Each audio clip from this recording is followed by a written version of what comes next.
Hi hello welcome back to my channel. It's me Sangeetha. ഇന്ന് വളരെ എളുപ്പത്തിൽ ഉണ്ടാക്കാൻ പറ്റുന്ന തേങ്ങയൊന്നും അരയ്ക്കാത്ത സിമ്പിളായിട്ടുള്ള ഒരു ചെറുപയർ കറിയാണ്. എന്തിൻ്റെ കൂടെ വേണമെങ്കിലും കഴിക്കാനായിട്ട് പറ്റും. ചപ്പാത്തിയുടെയോ ചോറിൻ്റെയോ അല്ലെങ്കിൽ ദോശയുടെ കൂടെയോ പുട്ടിൻ്റെ കൂടെയും ഒക്കെ കഴിക്കാൻ പറ്റുന്ന നല്ലൊരു കറിയാണ്. എങ്ങനെയാണ് ഉണ്ടാക്കുന്നതെന്ന് നോക്കാം.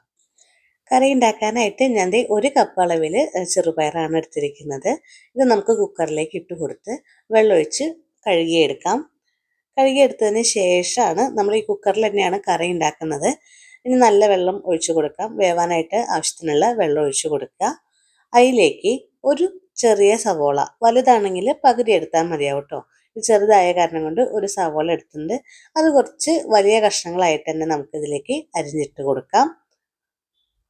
ഇതുപോലെ വലിയ കഷ്ണങ്ങളായിട്ട് അരിഞ്ഞിട്ടാൽ മതി.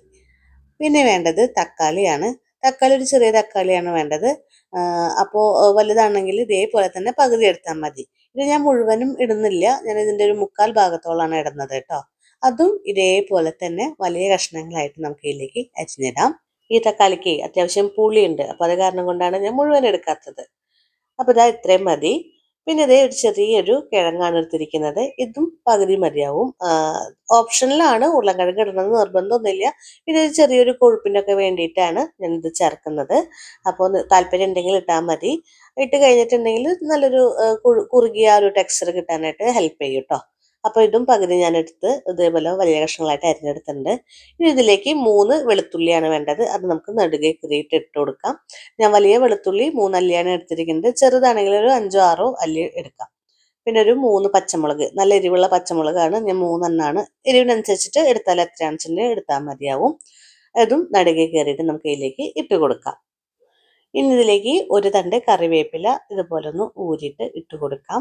പിന്നെ പൊടികളായിട്ട് 1/2 ടീസ്പൂൺ അളവിൽ എരിവെള്ള മുളക് പൊടി, 1/4 ടീസ്പൂൺ അളവിൽ മഞ്ഞൾപ്പൊടിയും, പിന്നെ ആവശ്യത്തിനുള്ള ഉപ്പും, 1 ടീസ്പൂൺ അളവിൽ വെളിച്ചെണ്ണയും ഒഴിച്ചു കൊടുക്കാം. നമ്മൾ മുളക് പൊടിയുടെ അളവ് നിങ്ങളുടെ എരിവിനനുസരിച്ചിട്ട് എടുത്താൽ മതി. പച്ചമുളക് ചേർത്തിട്ടുള്ള കാരണം കൊണ്ട് കുറച്ച് എടുത്തിട്ടുള്ളൂ കേട്ടോ. ഇനി നമുക്ക് ലിഡ് ക്ലോസ് ചെയ്ത് നമുക്ക് സ്റ്റൗവിലേക്ക് വെക്കാം. ചെറുപയർ വേവാനായിട്ട് ഒരുപാട് വിസിലൊന്നും അടിക്കണ്ട എന്നുള്ളത് അറിയാലോ. ഒരു 4-5 വിസിലോ അടിച്ചാൽ മതിയാവും. അപ്പോഴേക്കും നന്നായിട്ട് വെന്തിട്ടുണ്ടാവും. ഞാനിവിടെ 5 വിസിലാണ് അടിച്ചിട്ടുള്ളത് കേട്ടോ. ഞാൻ വിസിലടിച്ചതിന് ശേഷം കുക്കർ ഓഫ് ചെയ്ത് സ്റ്റവ് ഓഫ് ചെയ്ത് ഇതാ തുറന്ന് നോക്കിയപ്പോൾ അത്യാവശ്യം നല്ല രീതിയിൽ വെന്തിട്ടുണ്ട്. നമ്മൾ ഒഴിച്ച വെള്ളം വറ്റിയിട്ടുണ്ട് കേട്ടോ. അപ്പോൾ വെള്ളം വറ്റിയ കാരണം കൊണ്ട് ഞാൻ ഇതിലേക്ക് കുറച്ചും കൂടെ വെള്ളം ചേർക്കുന്നുണ്ട്. ഇപ്പോൾ ഓൾറെഡി ചാറുള്ള കാരണം ഉണ്ടെങ്കിൽ വെള്ളം ഒഴിച്ചു കൊടുക്കേണ്ട ആവശ്യമില്ല. ഞാനിതിൽ നന്നായിട്ട് വെള്ളം വറ്റിയ കാരണം കൊണ്ട് ഞാൻ 1 കപ്പ് അളവിൽ വെള്ളം ഒഴിച്ചു കൊടുത്തിട്ടുണ്ട്. നമ്മുടെ കറിക്ക് ആവശ്യത്തിനുള്ള ചാറിന് വേണ്ടിയിട്ടുള്ള വെള്ളം ഒഴിച്ചു കൊടുക്കാം. നന്നായിട്ടൊന്ന് മിക്സ് ചെയ്യുക. അപ്പോൾ ആ ചെറുപയറൊക്കെ ഒന്ന് ഉടഞ്ഞ് ഒന്ന് കുറുകി കിട്ടും. ഞാൻ ഈ ഒരു ലൂസിലാണ് എടുക്കുന്നത്. പിന്നെ നമുക്ക് വേണമെന്ന് വെച്ചിട്ടുണ്ടെങ്കിൽ വെള്ളം ആഡ് ചെയ്യണമെങ്കിൽ ആഡ് ചെയ്യാം. പച്ചവെള്ളമാണ് കേട്ടോ ഒഴിച്ചിരിക്കുന്നത്. നമുക്കൊന്ന് തിളപ്പിച്ചിട്ടെടുക്കുന്ന കാരണം കൊണ്ട് കുഴപ്പമൊന്നുമില്ല. ഇനി നമുക്ക് കറി കാച്ചാനായിട്ട് ചീനച്ചട്ടിയിലേക്ക് വെളിച്ചെണ്ണ ഒഴിച്ചു കൊടുക്കാം. നാടൻ റെസിപ്പി ആയ കാരണം കൊണ്ട് വെളിച്ചെണ്ണ മതി. വെളിച്ചെണ്ണ ചൂടായിട്ട് വരുമ്പോൾ കടുക് നന്നായിട്ടൊന്ന് പൊട്ടിച്ചിട്ടെടുക്കുക. കടുക് പൊട്ടി വരുമ്പോൾ ഇതിലേക്ക് ഒരു 4-5 ചെറിയ ഉള്ളി വട്ടത്തിലരിഞ്ഞിട്ട് ഇതേപോലെ ചേർത്ത് കൊടുക്കാം. ഇതൊന്ന് ചെറുതായിട്ടൊന്ന് മൂത്ത് ഒരു ലൈറ്റ് ഗോൾഡൻ ബ്രൗൺ കളറൊക്കെ ആയി വരുന്നവരെ നന്നായിട്ടൊന്ന് മൂപ്പിച്ചിട്ടെടുക്കുക. ഇതേപോലെ ഒന്ന് മൂത്ത് വരുമ്പോൾ നമുക്ക് ഇതിലേക്ക് ഇനി വറ്റൽമുളകും കറിവേപ്പിലയും കൂടെ ഇതിലേക്ക് ചേർത്ത് കൊടുക്കാം. ജസ്റ്റ് ഒന്ന് ഇളക്കി കൊടുത്തതിന് ശേഷം ഇതിലേക്ക് വേവിച്ച് വെച്ചിരിക്കുന്ന ചെറുപയർ കറി ഒഴിച്ചു കൊടുക്കുക. ഞാൻ ആ കുക്കറിൽ കുറച്ച് വെള്ളം ഒഴിച്ചിട്ട് അതും കൂടി ഇതിലേക്ക് ഒഴിച്ചു കൊടുക്കുന്നുണ്ട്. ഒരു 1/4 കപ്പ് അളവിൽ വെള്ളം കേട്ടോ, കുറച്ച് ഒഴിച്ചിട്ടുള്ളൂ. ഇനി നന്നായിട്ടൊന്ന് മിക്സ് ചെയ്യാം. ഇതിന് തിളച്ച് വരണം. ഒരു 2-3 മിനിറ്റ് നേരം നന്നായിട്ടൊന്ന് ഇരുന്ന് തിളയ്ക്കണം. നമ്മൾ പച്ചവെള്ളമല്ലേ ഒഴിച്ചു കൊടുത്തിട്ടുള്ളത്. അപ്പോൾ അത് ആ വെള്ളത്തിൻ്റെ ഒരു ചുവയൊക്കെ ഒന്ന് മാറി കറി ഒന്ന് തിളച്ച് വന്നിട്ടുണ്ടെങ്കിൽ നമ്മളുടെ കറി ഇവിടെ റെഡിയായി. വളരെ എളുപ്പത്തിലുള്ളൊരു കറിയാണ്. ഞാൻ ഉപ്പ് നോക്കിയപ്പോൾ ഉപ്പ് കുറവുണ്ടായിരുന്നു. അപ്പോൾ കാരണം കൊണ്ട് ഞാൻ ഉപ്പ് ഇതിലേക്ക് ആഡ് ചെയ്തിട്ടുണ്ട്.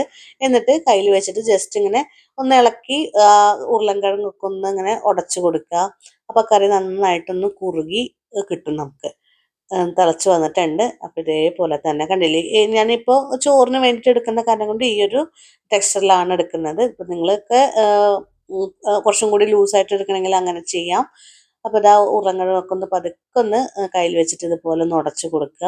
അപ്പോൾ നല്ല കുറുകിയ ചാറോട് കൂടിയിട്ട് തേങ്ങയൊന്നും അരയ്ക്കാതെ വളരെ സിമ്പിളായിട്ടുള്ള ഒരു കറി റെഡി ആയിട്ടുണ്ട്. എല്ലാവരും ഒന്ന് ട്രൈ ചെയ്ത് നോക്കുക. ഇത് ബാച്ചിലേഴ്സിനായാലും ഹോസ്റ്റലേഴ്സിനായാലും ഒക്കെ ഉണ്ടാക്കാൻ പറ്റുന്ന വളരെ എളുപ്പത്തിലുള്ളൊരു കറിയാണ്.